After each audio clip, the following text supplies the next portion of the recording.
হরে কৃষ্ণ, রাধে রাধে। আপনারা বলেছিলেন বন্ধু, তো রাধারানী আসলে কে? রাধারানীর নামটা যে রাখলো, কেন রাখা হলো, কেমন করে বোঝা গেল যে সেই রাধারানী? তা আমি বলবো, কাম বিষ কাম গায়ত্রীর প্রধান মূলটাই হচ্ছে রাধারানী। এটা হচ্ছে ভক্তি তত্ত্ব।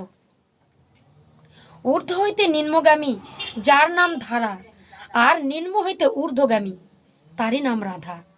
16 সূর্য 6 টানে হইল অবস্থান, আর ঊর্ধ্ববিন্দু দিয়া তাহে করিল শক্তিদান। পুরুষ ও প্রকৃতি তাহে হইল আধা আধা, বিচারিয়া গর্বমণি নাম রাখিলেন রাধা। রাধা যেমন তেমন মানুষ নয়, রাধা হচ্ছে ভক্তি তত্ত্ব। যেই ভক্তির মাঝারে চলে গেলে আমাদের অনায়াসে যেই বিষগুলো নষ্ট করছি সেগুলোকে আমরা মস্তকে ধারণ করতে পারবো, এই সহস্র দল পদ্মের মধ্যে স্থাপন করতে পারবো, অনায়াসে প্রাণটাকে